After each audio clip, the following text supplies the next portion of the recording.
ஓம் சாந்தி. அவ்யக்த முரளி 24/2/1985. அவ்யக்த பாப்தாதா, மதுபன். இன்றைய முரளியின் தலைப்பு சங்கம யுகம் சர்வ சிரேஷ்ட பிராப்திகளுக்கான யுகம். சங்கம யுகம் சர்வ சிரேஷ்ட பிராப்திகளுக்கான யுகம். இன்று பாப்தாதா நாலாபுரங்களினுடைய பிராப்தி சொர்ப விசேஷ ஆத்மாக்களை பார்த்துட்டு இருந்தாங்க. ஒரு புறம் அல்பகால பிராப்தி அடையும் அநேக ஆத்மாக்கள் இருக்கிறாங்க. அதில் பிராப்தியின் கூடவே அப்பிராப்தியும் இருக்குது. இன்று பிராப்தி கிடைக்குது, நாளை அப்பிராப்தி ஆயிடுது. ஒரு புறம் அநேக பிராப்திகளின் கூடவே அப்பிராப்தி சொர்பமாகவும் இருக்கிறாங்க.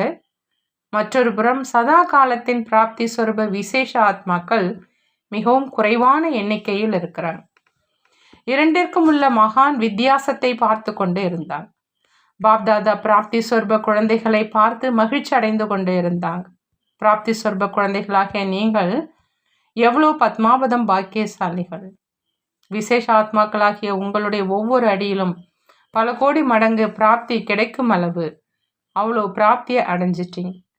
லௌகீகத்தில் பிராப்தி சொர்ப வாழ்வில் விசேஷமாக 4 விசேஷங்களினுடைய பிராப்தி அவசியம்னு பாப்தாதா சொல்கிறாங்க. ஒன்று சுகமயமான சம்பந்தம், இரண்டாவது சுபாவம் மற்றும் சமஸ்காரம் சதா சீத்தளமாக மற்றும் சிநேகம் நிறைந்ததாக இருப்பது, மூன்றாவது உண்மையான வருமானத்தின் சிரேஷ்ட செல்வம், நான்காவது சிரேஷ்ட கர்மம், சிரேஷ்ட தொடர்பு. ஒருவேளை இந்த 4 விஷயங்களும் பிராப்தியாக இருந்தது அப்படின்னா லௌகிக வாழ்வில் கூட வெற்றி மற்றும் குஷி இருக்கும். ஆனால் லௌகிக வாழ்வின் பிராப்திகள் அல்பகால பிராப்திகள். இன்று சுகமயமான சம்பந்தம் இருக்கு, நாளை அதே சம்பந்தம் துக்கமயமானதாக ஆயிடுது. இன்று வெற்றி கிடைக்குது, மறுநாள் கிடைக்கிறதில்ல. இதற்கு மாறா பிராப்தி சொர்ப சிரேஷ்ட ஆத்மாக்களாகிய உங்களுக்கு இந்த அலௌகீக சிரேஷ்ட வாழ்வில் 4 விஷயங்களும் சதா பிராப்தமாக கிடைச்சிருக்குது.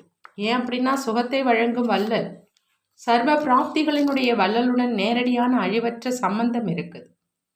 இந்த அழிவற்ற சம்பந்தமானது ஒருபொழுதும் துக்கமோ அல்லது ஏமாற்றமோ கொடுக்கக்கூடியது கிடையாது.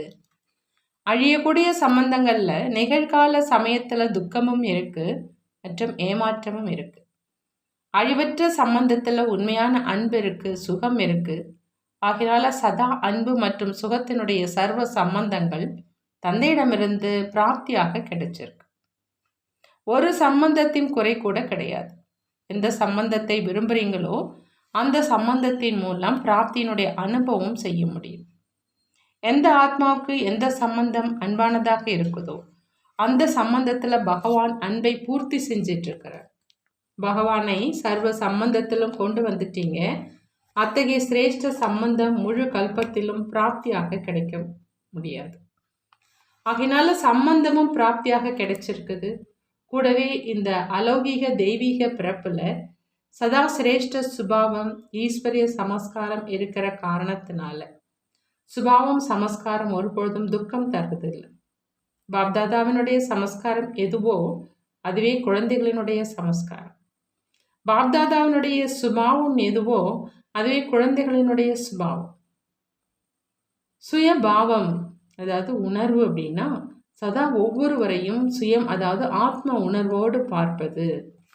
சுயம் என்று சிரேஷ்டமானதை சொல்றோம். பாபா சொல்றாங்க, இந்த அலௌகீக தெய்வீக பிறப்புல சதா சிரேஷ்ட சுபாவம் ஈஸ்வரிய சமஸ்காரம் இருக்கிற காரணத்தினால சுபாவம் சமஸ்காரம் ஒருபோதும் துக்கம் தர்றது கிடையாது. சுபாவத்தினுடைய சமஸ்காரம் எதுவோ அதுவே குழந்தைகளினுடைய சமஸ்காரம். பாப்தாதாவினுடைய சுபாவம் எதுவோ அதுவே குழந்தைகளினுடைய சுபாவம். சுயபாவம் அதாவது உணர்வு அப்படின்னா சதா ஒவ்வொருவரையும் சுயம் அதாவது ஆத்ம உணர்வோடு பார்ப்பது. சுயம் என்று சிரேஷ்டமானதையும் சொல்லப்படுது. சுயத்தின் பாவம் அதாவது உணர்வு அல்லது சிரேஷ்டமான உணர்வே சுபாவம். சதா மகாதானி கருணை உள்ளம் விஸ்வ கல்யாணக்காரி ஆகிய இந்த தந்தையினுடைய சமஸ்காரமே உங்களுடைய சமஸ்காரம். தந்தையினுடைய சமஸ்காரம் சதா மகாதானி கருணை உள்ளம் விஸ்வ கல்யாணக்கார். இந்த தந்தையின் சமஸ்காரம் தான் உங்களுடைய சமஸ்காரம். ஆகையினால சுபாவம் மற்றும் சமஸ்காரம் சதா குஷினுடைய பிராப்தியை செய்விக்குது. இதே மாதிரி உண்மையான வருமானத்தின் சுகமயமான செல்வம் கிடைச்சிருக்கு. அழிவற்ற பொக்கிஷங்கள் எத்தனை கிடைச்சிருக்கு. நீங்கள் ஒவ்வொரு பொக்கிஷத்தினுடைய சுரங்கங்களின் எஜமானர்கள். வெறும் பொக்கிஷம் மட்டும் அல்ல, குறையாத எண்ணில் அடங்காத பொக்கிஷங்கள் கிடைச்சிருக்கு. அதை செலவு செய்யுங்க மற்றும் அதிகரித்து கொண்டே இருங்க. எவ்வளவு செலவு செய்கிறீங்களோ அவ்வளோ அதிகரிக்குது.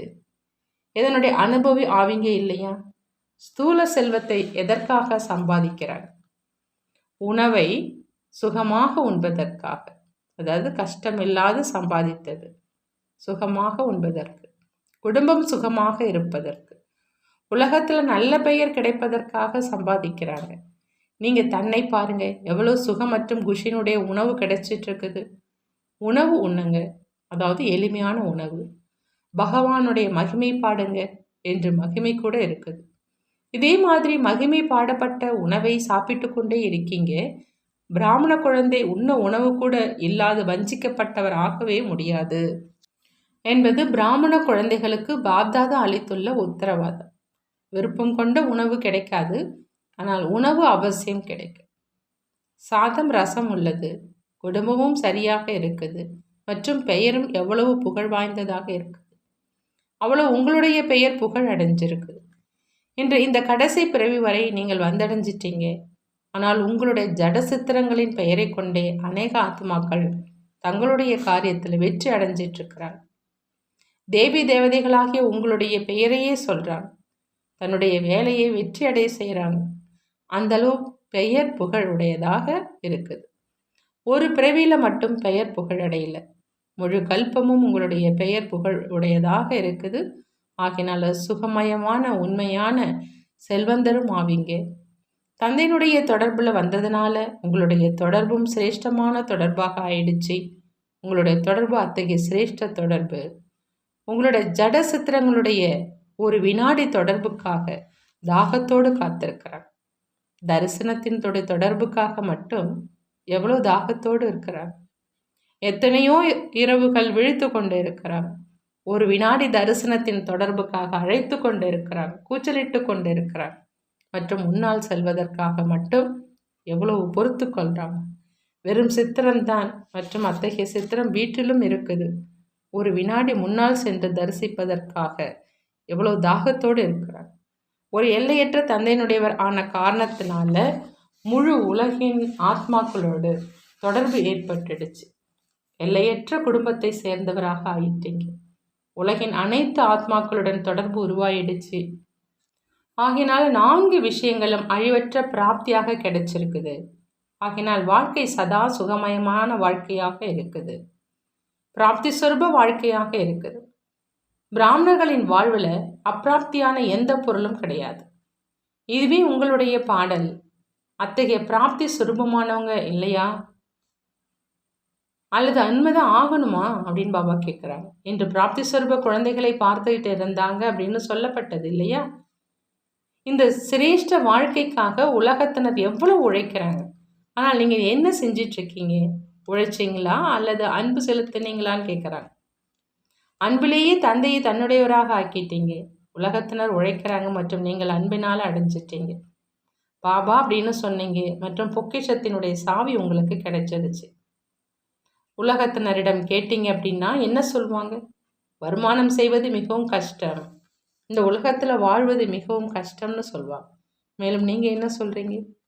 ஒரு அடியில் பல கோடி மடங்கு வருமானம் இருக்குது, மேலும் வாழ்வது எவ்வளோ சுலபமாக இருக்குது. பறக்கும் கலை. ஆகையினால் நடப்பதிலிருந்து தப்பிச்சிட்டீங்க. நடப்பது என்ன? பறக்கணும் அப்படின்னு நீங்கள் சொல்வீங்க. எவ்வளோ வேறுபாடு இருக்குது. பாப்தாதா இன்று விஸ்வத்தினுடைய அனைத்து குழந்தைகளையும் பார்த்துட்டு இருந்தாங்க. அனைவரும் அவங்கவுங்க பிராப்தியினுடைய ஈடுபாட்டில் ஈடுபட்டு இருக்கிறாங்க. ஆனால் முடிவு என்னன்னு கேட்குறாங்க. அனைவரும் தேடுவதிலேயே ஈடுபட்டு இருக்கிறாங்க. விஞ்ஞானிகளை பாருங்க, தன்னுடைய தேடுதலில் மூழ்கி இருக்கிறாங்க. அந்த கண்டுபிடிப்பில் அவ்வளோ மூழ்கி இருக்கிறாங்க. வேறு எதுவுமே அவங்களுக்கு நினைவில் வர்றதே கிடையாது. மகான் ஆத்மாக்களை பாருங்க, பிரபுவை அடையும் தேடலில் ஈடுபட்டு இருக்கிறாங்க. சிறிய சந்தேகத்தினுடைய காரணத்தினால பிராப்தியிலிருந்து வஞ்சிக்கப்பட்டிருக்கிறாங்க. ஆத்மா தான் பரமாத்மாவா அல்லது பரமாத்மா சர்வ வியாபியா அப்படிங்கிற இந்த சந்தேகத்தின் காரணத்தினால தேடுதலிலேயே இருக்கிறார். பிராப்தியிலிருந்து வஞ்சிக்கப்பட்டு இருக்கிறார். விஞ்ஞானிகள் கூட இப்பொழுது இன்னும் முன்னேற வேண்டும் அப்படின்னு முயற்சி செஞ்சு சந்திரனில் நட்சத்திரங்களினுடைய உலகை உருவாக்குவோம் என்று தேடி தேடி அதிலேயே மூழ்கிட்டாங்க. சாஸ்திரவாதிகளை பாருங்கள், சாஸ்திரங்களுடைய அர்த்தம் காணுவதனுடைய விஸ்தாரத்தில் மூழ்கி இருக்கிறார். சாஸ்திரங்களுக்கு அர்த்தம் காணும் லட்சியம் வச்சு அதிலிருந்து வஞ்சிக்கப்பட்டவராக ஆயிட்டார். அரசியல் தலைவர்களை பாருங்கள், நாற்காலிக்காக ஓடுவதில் மூழ்கி இருக்கிறார். மேலும் உலகத்தினுடைய அறியாமையில் இருக்கும் ஆத்மாக்களை பாருங்க, அழியக்கூடிய பிராப்தியினுடைய துரும்பின் ஆதாரத்தினை உண்மையான ஆதாரம் என்று புரிந்து கொண்டிருக்கிறார். மேலும் நீங்கள் என்ன செஞ்சிட்ருக்கீங்க? அவங்க தேடுவதிலேயே மூழ்கி இருக்கிறாங்க மற்றும் நீங்கள் அடைஞ்சிட்டீங்க, சந்தேகத்தை நீக்கிட்டீங்க. ஆகினால பிராப்தி சொரூபமாக ஆயிட்டீங்க. ஆகினால் நீங்கள் பிராப்தி சொரூப சிரேஷ்ட ஆத்மா ஆவீங்கன்னு சொல்கிறாங்க. பாப்தாதா விசேஷமாக இரட்டை அயல்நாட்டு குழந்தைகளுக்கு வாழ்த்துக்களை கொடுத்து கொண்டிருக்கிறார். விஸ்வத்தினுடைய அநேக ஆத்மாக்களுக்கு மத்தியில் சிரேஷ்ட ஆத்மாக்களாகிய உங்களுடைய கண்டறியும் நேத்திரம் சக்திசாலியாக இருந்தது. அதனால் கண்டறிஞ்சிங்க மற்றும் அடைஞ்சிட்டீங்க. ஆகினால பாப்தாதா இரட்டை அயல்நாட்டு குழந்தைகளின் கண்டறியும் நேத்திரத்தை பார்த்து குழந்தைகளின் மகிமை பாடிவிட்டு இருக்கிறார். ஆகா குழந்தைகளே ஆகா, தூர தேசத்தை சேர்ந்தவராக இருந்த போதிலும், வெவ்வேறு தர்மத்தினராக இருந்த போதிலும், வெவ்வேறு பழக்க வழக்கம் கொண்டவராக இருந்த போதிலும், தங்களுடைய உண்மையான தந்தை தொலைவில் இருந்த போதிலும் அருகாமையில் கண்டறிஞ்சிட்டீங்க. நெருக்கமான சம்பந்தத்தில் வந்துட்டீங்க. பிராமண வாழ்க்கையின் பழக்க வழக்கத்தினை தங்களது ஆதி பழக்க வழக்கம் அப்படின்னு புரிஞ்சு சகஜமாக தனது வாழ்வில் நடைமுறைப்படுத்திருக்கீங்க. இத்தகையவர்களே விசேஷமான அன்பான மற்றும் அதிர்ஷ்டசாலி குழந்தைகள்னு சொல்லப்படுது. எப்படி குழந்தைகளுக்கு விசேஷ குஷி இருக்குதோ அதே மாதிரி பாப்தாதாவுக்கு விசேஷ குஷி இருக்குது. பிராமண பரிவாரத்தின் ஆத்மாக்கள் உலகத்தின் பல மூலைகளுக்கும் சென்று விட்டு இருந்தார். ஆனால் பல மூலையில் இருந்தும் பிரிந்து போன சிரேஷ்ட ஆத்மாக்கள் மீண்டும் தன்னுடைய பரிவாரத்தை வந்து அடைஞ்சிட்டாங்க. பாபா தேடினார், நீங்கள் கண்டறிந்து விட்டீர்கள். ஆகிய நல்ல பிராப்தியினுடைய அதிகாரியாக ஆகிட்டீங்கன்னு பாபா சொல்கிறாங்க. நல்லது. இத்தகைய அழிவற்ற பிராப்தி சுரூப குழந்தைகளுக்கு, சதா சர்வ சம்பந்தங்களின் அனுபவம் செய்யக்கூடிய குழந்தைகளுக்கு, சதா அழிவற்ற செல்வந்த குழந்தைகளுக்கு, சதா தந்தைக்கு சமமாக சிரேஷ்ட சமஸ்காரம் மற்றும் சுயத்தின் உணர்வில் இருக்கக்கூடிய சர்வ பிராப்திகளின் களஞ்சியம், சர்வ பிராப்திகளை மகான் தானம் செய்யும் வள்ளல் குழந்தைகளுக்கு பாப்தாதாவினுடைய அன்பு நினைவுகள் மற்றும் நமஸ்காரம் செய்யும். நாமும் நம்மளுடைய பாப்தாதாவுக்கு அன்பு நினைவுகள் மற்றும் நமஸ்காரம் செய்வோம். யுகல் குழந்தைகளோடு அவ்யக்த பாப்தாதாவுடைய சந்திப்பு. இல்லறத்தில் இருந்தாலும் அனைத்து பந்தனங்களில் இருந்தும் விடுபட்டவர்களாக மற்றும் தந்தைக்கு அன்பானவர்களாக இருக்கீங்க இல்லையான்னு கேட்குறாங்க. மாட்டிக்கொண்டு இருக்கவில்லை தானே?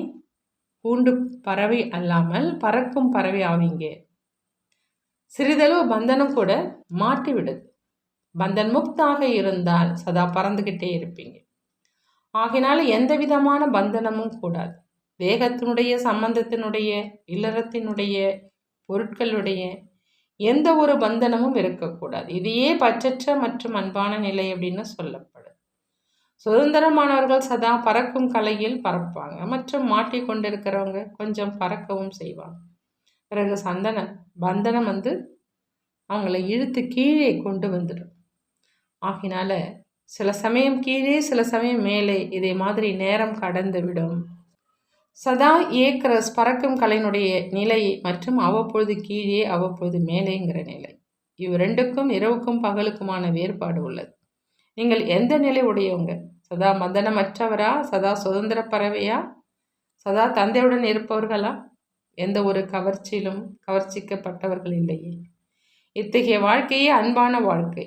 யார் தந்தையின் அன்பானவர் ஆகிறாங்களோ அவங்களுடைய வாழ்க்கை சதா அன்பானதாக ஆகுது. பிரச்சனையான வாழ்க்கையாக இருக்காது. இன்று இது நடந்தது, நேற்று இது நடந்தது என்பது இருக்காது. ஆனால் சதா தந்தையுடன் இருக்கக்கூடியவர்கள் ஏக்கிற ஸ்திதியில் இருக்கக்கூடியவர்களாக இருப்பாங்க. இதுவே ஆனந்தமான வாழ்க்கையாகும். ஆனந்தத்தில் இல்லை அப்படின்னா அவசியம் குழப்பம் ஏற்படும். இன்று இந்த பிரச்சனை வந்துடுச்சு, நேற்று வேறு பிரச்சனை வந்துடுச்சு. இந்த துக்க தாமத்தினுடைய விஷயங்கள் துக்க தாமத்தில் வரதான் செய்யும். ஆனால் சங்கமிக பிராமணர்கள் அப்படின்னா துக்கம் கீழே தங்கிடும்.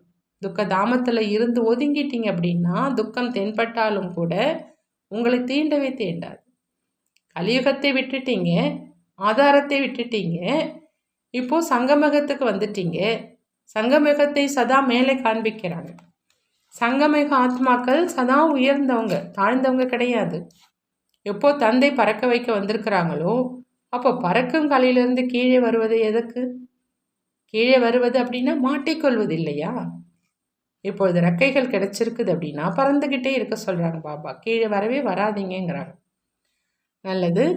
அடுத்ததாக அதர் குமாரர்களோடு அவ்யக்த பாப்தாதா சந்திக்கிறாங்க. அவங்கள்ட்ட கேட்குறாங்க, அனைவரும் ஒருவருடைய அன்பில் மூழ்கி இருக்கக்கூடியவர்கள் இல்லையான்னு. ஒன்று பாபா, இரண்டாவது நான், மூன்றாவது யாருமே இல்லை. இவர்களையே அன்பில் மூழ்கி இருக்கக்கூடியவங்க அப்படின்னு சொல்லப்படுது. அன்பில் மூழ்கி இருக்கக்கூடியவங்களுக்கு பாபா மற்றும் நான், மூன்றாவது யாருமே இல்லை. நான் மற்றும் என்னுடைய பாபா, இதை தவிர வேறு ஏதாவது எனதுங்கிறது இருக்குதான்னு கேட்குறாங்க பாப்தாதா. என்னுடைய குழந்தை, என்னுடைய பேரன், இவ்வாறு இல்லைதானே? எனது என்பதில் பற்று இருக்குது. எனது என்பது சமாப்தி ஆகுவது என்றால் பற்று சமாப்தி ஆகுவது. முழு பற்று, அதாவது மோகம் தந்தையிடம் ஏற்பட்டுடுச்சு அப்படின்னா மாறிடுச்சு. சுத்தமான மோகம் ஆயிடுச்சு. தந்தை சதா சுத்தமானவர், ஆகினால மோகம் மாற்றம் அடைந்து அன்பாக ஆயிடுச்சு. ஒரே என்னுடைய பாபா, இந்த ஒரு என்னுடையதின் மூலம் அனைத்தும் முடிவடைஞ்சிடுது. மேலும் ஒருவருடைய நினைவு சகஜமாக ஆகுது. ஆகினால சகஜ யோகியாக ஆகிடுறீங்க இல்லையான்னு பாபா கேட்குறாங்க. நான் சிரேஷ்ட ஆத்மா மற்றும் என்னுடைய பாபா, அவ்வளோதுதான்.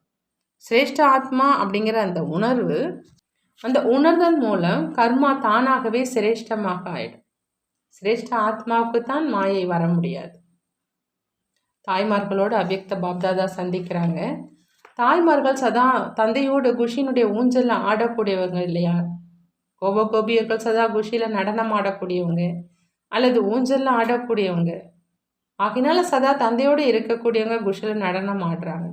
தந்தை உடன் இருக்கிறார் அப்படின்னா சர்வ சக்திகளும் உடன் இருக்கும். தந்தையினுடைய துணை சக்திசாலியாக ஆக்கிடு. தந்தையுடன் இருப்பவர்கள் சதா மோகமற்றவர்களாக இருப்பார். உங்களை யாருடைய மோகமும் தொல்லை செய்யாது. ஆகினால மோகத்தை வென்றவர்கள் ஆகியங்கள் தானே. எத்தகைய சூழ்நிலை வந்தாலும் சரி, ஆனால் ஒவ்வொரு சூழ்நிலையிலும் நஷ்டமோகா, அதாவது மோகத்தை வென்ற நிலை. எந்த அளவு மோகத்தை வென்றவர்களாக இருக்கீங்களோ அந்த அளவு நினைவு மற்றும் சேவையில் முன்னேறி கொண்டே இருப்பாங்கன்னு சொல்கிறாங்க. மதுவனத்துக்கு வந்திருக்கும் சேவாதாரிகளோடு அவ்யக்த பாப்தாதா சந்திக்கிறாங்க. சேவையினுடைய கணக்கு சேமிப்பு ஆயிடுச்சு இல்லையான்னு கேட்குறாங்க. இப்போ கூட மதுவனத்தின் வாயு மண்டலத்தில் சக்திசாலி ஸ்திதியை உருவாக்குவதற்கான வாய்ப்பு கிடைச்சிருக்கு மற்றும் எதிர்காலத்திற்காகவும் கூட சேமிப்பு செஞ்சுருக்கீங்க அப்படின்னா இரட்டை பிராப்தி ஆயிடுச்சு. யக்ய சேவை அப்படின்னா சிரேஷ்டமான சேவையில் சிரேஷ்டமான ஸ்திதியில் இருந்து செய்கிறதுனால பல கோடி மடங்கு பலன் கிடைச்சிருது. எந்த ஒரு சேவை வேண்டுமானாலும் செய்யுங்க, ஆனால் அதற்கு முன்பாக சக்திசாலி ஸ்திதியில் நிலைச்சிருந்து சேவாதாரியாகி சேவை செஞ்சுக்கிட்டு இருக்கிறேனா அப்படிங்கிறதே பாருங்கிறாங்க. சாதாரண சேவாதாரி இல்லை, ஆன்மீக சேவாதாரி. ஆன்மீக சேவாதாரியின் ஆன்மீக ஜொலிப்பு, ஆன்மீக பெருமை சதா வெளிப்பட்ட நிலையில் இருக்கணும். சுயதர்சன சக்கரம் சுழண்டுகிட்டே இருக்கணும். லௌகிக ஸ்தூல காரியம் நிமித்தமாகி செய்யணும். ஆனால் ஸ்தூலம் சூட்சமம் இரண்டும் இணைந்திருக்கணும். கைகளால் ஸ்தூல காரியம் செய்யுங்க மற்றும் புத்தியால் மனசா சேவை செய்யுங்க. அப்போ இரண்டு சேவை ஆயிடும். கை மூலம் காரியம் செஞ்சிட்ருக்கும் பொழுதும் நினைவனுடைய சக்தி மூலம் ஒரு இடத்தில் இருந்தபடியே அதிக சேவை செய்ய முடியும். மதுவனமும் லைட் ஹவுஸ் ஆகும். லைட் ஹவுஸ் ஒரு இடத்துல நின்று கொண்டு நாலாபுரமும் சேவை செய்யுது. அத்தகைய சேவாதாரி தனக்கும் மற்றும் பிறருக்கும் மிகவும் சிரேஷ்டமான பிராப்தியை உருவாக்க முடியுங்கிறாங்க பாப்தாதா. நல்லது. ஓம் சாந்தி. இன்று பாப்தாதா முழு இரவும் அனைத்து குழந்தைகளோடு சந்திப்பை கொண்டாடினாங்க மற்றும் காலை 7 மணிக்கு அன்பு நினைவுகள் கொடுத்துட்டு விடை பெறுறாங்க. காலை வகுப்பு பாப்தாதாவே எடுத்துட்டாங்க. தினமும் பாப்தாதா மூலம் மகா வாக்கியத்தை கேட்டு கேட்டு மகான் ஆத்மாக்கள் ஆயிட்டீங்க. இன்றைய தினத்தினுடைய மகா வாக்கியத்தினை கேட்பதனால மகான் ஆகிட்டோம் அப்படிங்கிற இந்த சாரத்தை மனதின் இசையோடு கேட்கணும். மகானிலும் மகானான காரியம் செய்வதற்காக சதா நிமித்தமானவர்கள் ஒவ்வொரு ஆத்மாவுக்காகவும் மனதின் மூலம், பேச்சின் மூலம், தொடர்பின் மூலம் மகாதானம் செய்யும் ஆத்மாக்கள் மற்றும் மகான் யுகத்தை வரவேற்கக்கூடிய அதிகாரி ஆத்மாக்கள். இதையே நினைவில் வைக்கணும். சதா அத்தகைய மகான் நினைவில் இருக்கக்கூடிய சிரேஷ்ட ஆத்மாக்களுக்கு, தேடி கண்டெடுக்கப்பட்ட செல்லமான குழந்தைகளுக்கு பாப்தாதாவினுடைய அன்பு நினைவுகள் மற்றும் காலை வணக்கம். வருங்கால மற்றும் நிகழ்கால சக்கரவர்த்திகளுக்கு தந்தையினுடைய நமஸ்காரம்.